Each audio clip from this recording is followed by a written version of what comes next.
Title: How King Solomon's Wisdom Changed a Nation. Intro. We all know the story. King Solomon, the ultimate judge, who brilliantly figured out which of two women was a baby's real mother. It's the stuff of legend.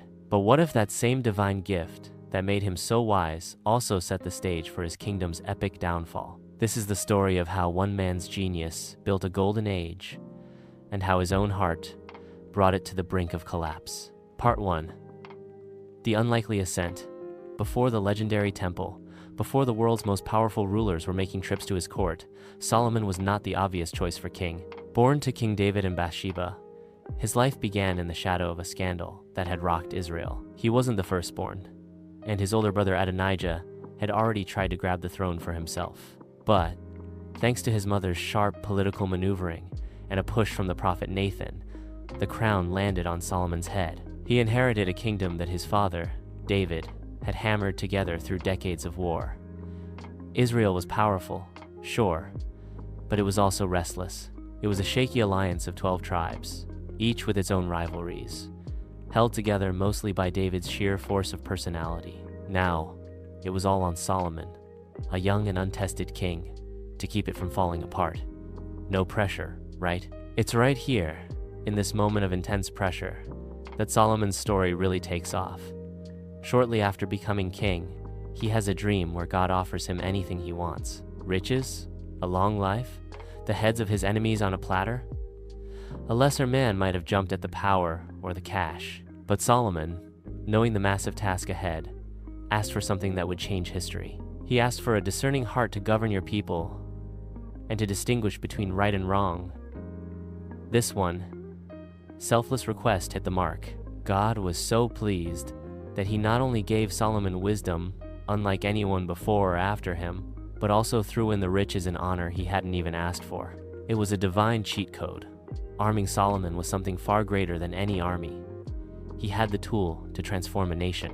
The only question was whether this incredible gift would be enough. Part 2. The Golden Age, the nation transformed. Solomon's first public test of this divine wisdom became his most famous story. Two women came to his court, both claiming to be the mother of the same baby boy. One of their infants had died in the night, and now, with no witnesses, it was just one woman's word against the others. Solomon's solution was as brutal as it was brilliant. He called for a sword and said, "Cut the living child in two, and give half to one and half to the other." The court went dead silent. The false mother, bitter and jealous, actually agreed. "Let him be neither mine nor yours. Divide him," she said. But the real mother, horrified, screamed out, "Please, my lord, give her the living baby, don't kill him."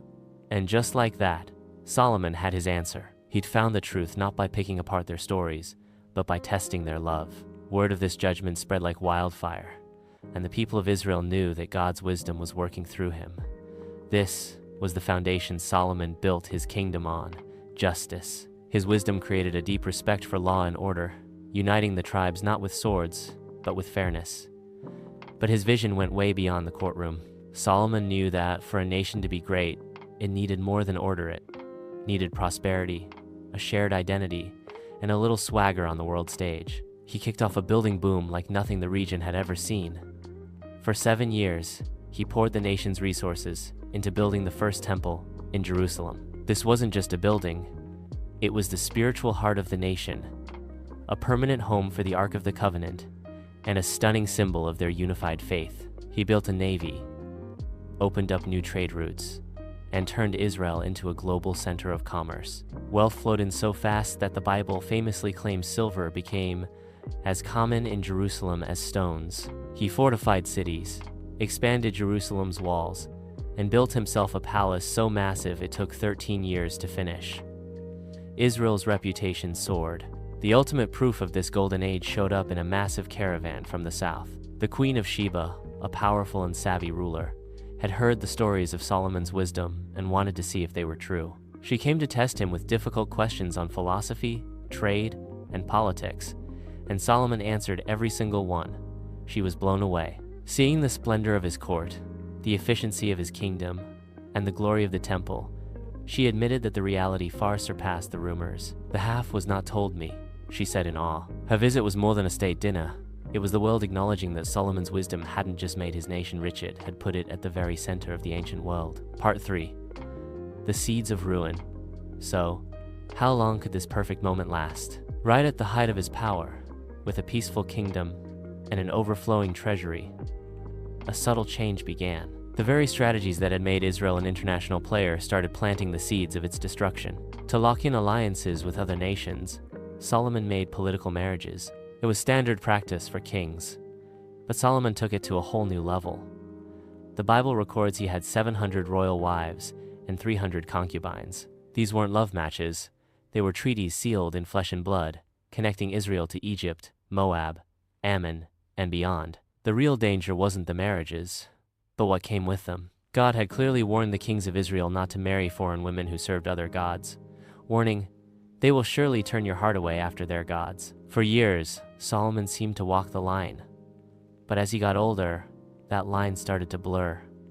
His heart, once so fixed on God, began to follow his wives. Slowly at first, foreign customs and idols started popping up in Jerusalem. To keep his wives happy, Solomon, the same man who built the great temple to the one God, started building shrines and altars for their gods. He built a place to worship Chemosh, the god of Moab, and another for Molech, the detested god of the Ammonites. The wisest man in the world was making the dumbest possible mistake. His political compromises led to spiritual ones, and in the process, he broke his sacred covenant with God. The turn was complete. The golden age was starting to rust. Part 4. The Prophecy of Decline. The fallout from this spiritual drift wasn't instant, but it was inevitable. God, who had appeared to Solomon twice before, delivered a final, crushing judgment. The divine favor that had defined his entire reign was officially over. The Lord was angry because Solomon's heart had turned away. The message came through with devastating clarity. "Since you have done this and have not kept my covenant, I will surely tear the kingdom from you and will give it to your servant." This was the prophecy of the kingdom's end, a direct result of his actions. The unity he'd worked so hard to build was going to be shattered. The kingdom would be ripped in two. But out of respect for his father David, God showed a little mercy. The split wouldn't happen in Solomon's lifetime. It would happen to his son, Rehoboam. The great unified kingdom Solomon had built would not be his legacy. Division would. Even in this harsh verdict, there was a sliver of grace. God promised not to tear the entire kingdom away. One tribe, Judah, would stay loyal to David's line, for David's sake and for Jerusalem's. But the great empire, the golden age of 12 tribes united under one king, was doomed. The rebellions that popped up in Solomon's final years were just tremors before the earthquake. The man whose wisdom had built a nation had, through the weakness of his heart, sealed its tragic fate. Conclusion. King Solomon's story is one of history's great paradoxes. He was the wisest man who ever lived, a king whose divine intellect built a nation of justice, wealth, and influence. He gave his people a spiritual center, a legal system, and an era of incredible peace. And yet, his life is also the ultimate cautionary tale. In the end, the wisdom of his mind was overruled by the desires of his heart. The political compromises he made led to spiritual rot, and that rot brought God's judgment. Just one generation after his death, the kingdom he so brilliantly constructed was torn apart, leaving a legacy of fracture and civil war. Solomon's story screams a lesson across the ages. Wisdom, power, and wealth don't mean much if they aren't anchored to something greater. Even the best gifts can't save a person or a nation if the heart isn't in the right place. What lesson from Solomon's life stands out most to you? Let me know in the comments below. And if you want to explore more epic stories from history, make sure to subscribe and turn on notifications so you don't miss what's next.